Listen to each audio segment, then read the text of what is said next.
Montessori Grandma.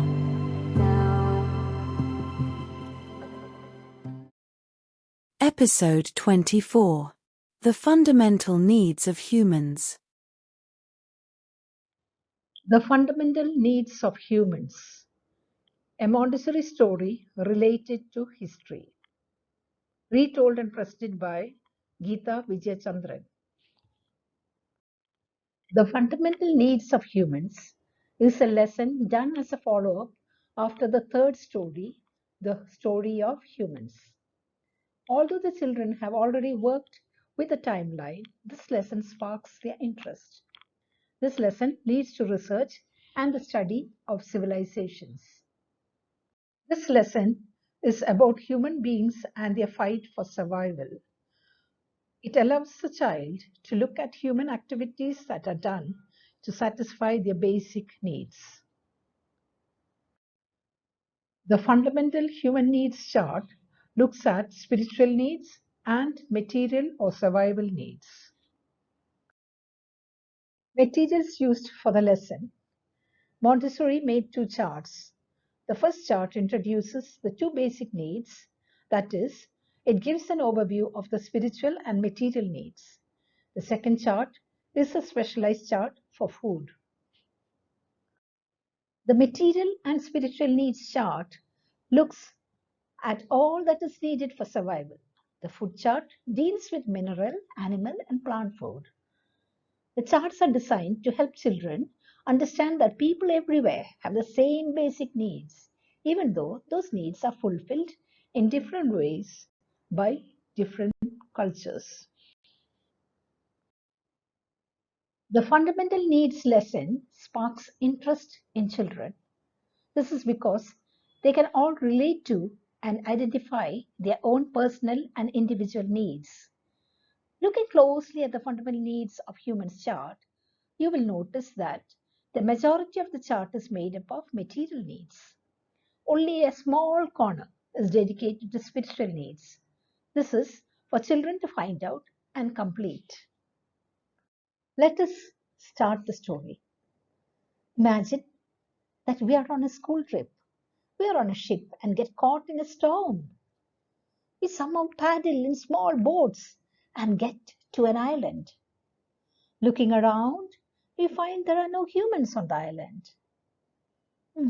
What would we need to survive? What do you think we need? I'll write down all your ideas. Encourage the children to brainstorm. Children usually mention food. Ask questions to help them discover other material needs. What if it rains? How will we protect ourselves? We will need shelter. Record everything without comment. How will we get back to our homes? We need some way to travel. What if some wild animals attacks us? We will need to defend ourselves. What will happen if it gets too cold? We will need woolen clothes. Now, let's go through this list and discuss which items are absolutely necessary. Food? Yes. Water? Yes. Pizza? No. Boat? Yes. To get back to a school, we need the boat. House? Yes. Car? TV? Could humans survive without TV? Of course they can. Sticks? Yes, if we want to protect ourselves from animals when on this island. Bus? Yes. Stones? It depends. Shirt? Yes. Guns? Certainly not. Dress? Yes. Could humans survive without a car? You can walk to short distances. You don't need a car. But to travel far, we may need a car. Could humans survive without food? Certainly not. That is the most important thing that we need. After the children have brainstormed and discussed the list, present the chart of fundamental needs of humans. Look at the material needs. Shelter is needed to protect us from heat, cold, and wild animals. See how the houses have changed over time. Early man lived in caves and on treetops. They made huts with mud and leaves. Soon stones were used to make more sturdy houses. Now we use bricks, metal, cement, and sand to make large houses.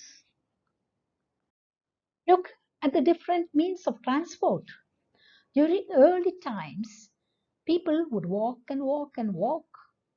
Later, when animals were tamed, they used these for moving around.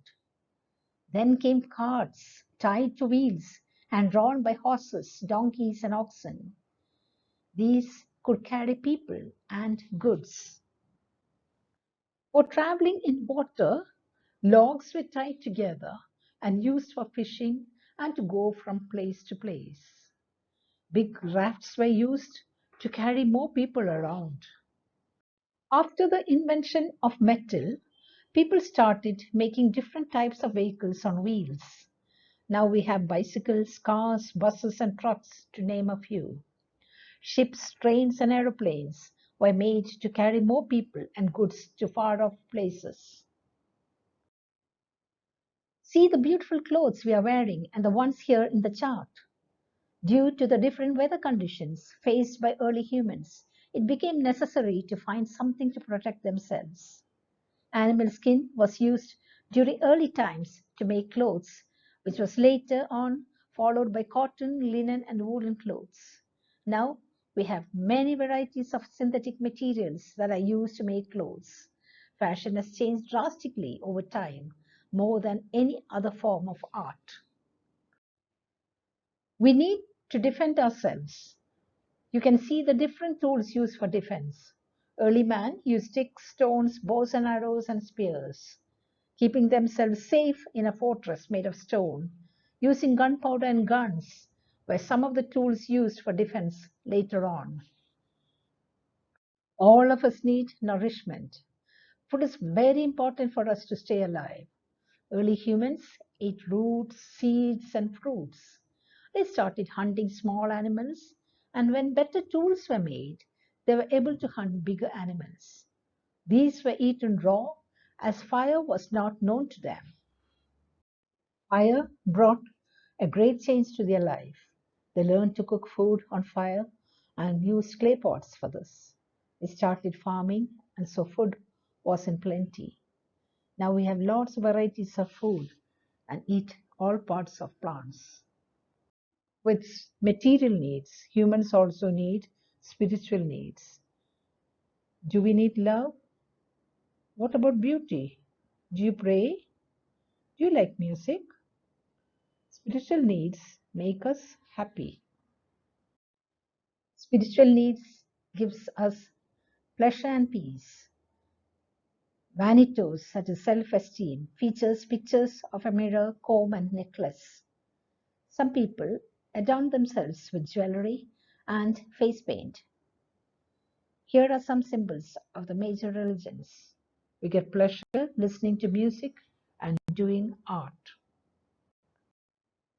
So, in order to survive on the island, we need food, shelter, clothing, transport, and defense. We also need to pray that someone will come and find us. Till then, let us sing and dance and make ourselves happy. Let us look at the second chart, food. We can see that food is divided into three areas, plant, animal, and mineral. Under plants, we can see all the parts of plants that we eat and the products we get from these parts. In animal, we can see animals we eat and products we get from animals. In minerals, we can see water and salt. Why is a specialized chart for food needed? This chart is very detailed as it shows the variety of food that humans eat. You might wonder why it is that a chart was created for food but not for other human needs, such as shelter, defense, clothing, and transport. An obvious reason might be that food is the most central need that we have as humans. Without food, we could die. Another possible reason is that the food chart can serve as a model. It shows how a child can go more deeply with each of the fundamental needs on their own. If there were a chart for every single need, then that leaves very little for the children to discover on their own. Present the food chart and let the students know that they can make their own detailed chart on any of the other fundamental needs. With inspiration from the food chart, they will have a chart that acts as a model, while at the same time generating their own original chart for another need.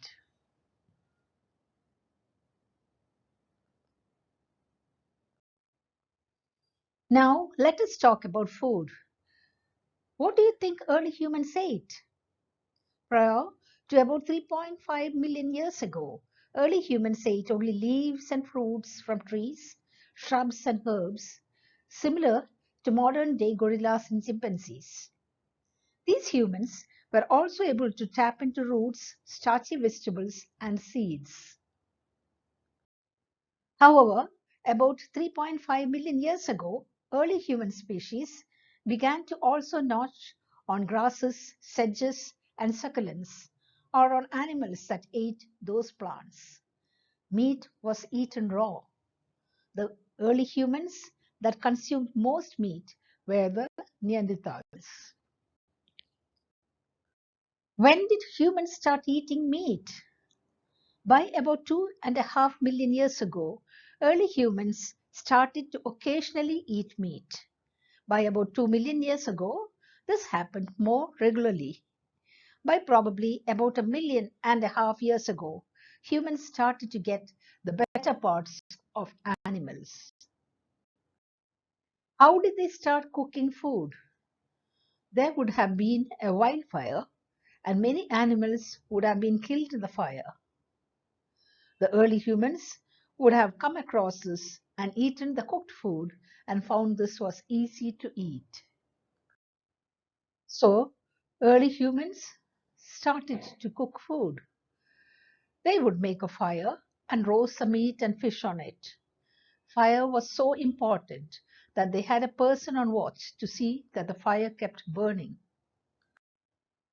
When people started living at a place, animals were tamed and used for milk and meat. People also started growing crops. Cooking was done in pots.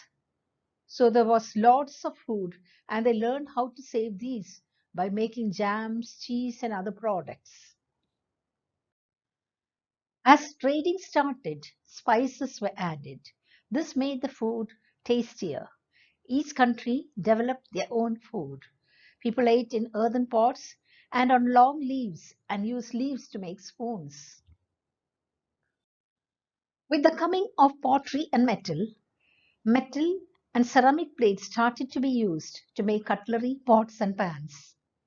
Metal vessels were used for cooking. Firewood and later on gas and electricity came to be used for cooking. Now, we not only cook food at home, but there are restaurants where we can go to eat. Today, there are takeaways at every nook and corner. Here are some follow up work that children could do. Encourage students to do research about what interests them. They can make posters using photographs cut from magazines, and they can illustrate how a particular need is fulfilled in different countries. More follow up work can be done. Children can also make international foods, listen to world music, experiment with art from different cultures, or play instruments from around the world. The upper elementary students can research how civilizations from ancient to modern times fulfill their fundamental needs. What happened to civilizations that couldn't fulfill their needs? How difficult is it today for some people to find enough food, housing, and clothing? This research constitutes a foundation for social studies, leading to the study of economic geography. The fundamental needs chart can be used as an outline for research in several ways. By examining each of the fundamental needs listed on the chart and researching specific ways that these needs are met for different populations. By using the chart as an outline for the research on a particular culture or time. By using the chart as a starting point for identifying gaps or areas of need in a specific place and determining the most effective strategies for addressing those needs. Other materials available now: charts for each of the human needs, picture and story cards for 6 periods in history, that is, the early times, Egyptians, Greeks, Middle Age, Renaissance, and modern time. Children can do a horizontal study and a vertical study using these cards. They can do research and fill in all the civilizations that are not there in the set. That takes us to the end of the story of the fundamental needs of humans. Thank you for watching. This is Geeta Vijaychandran signing off.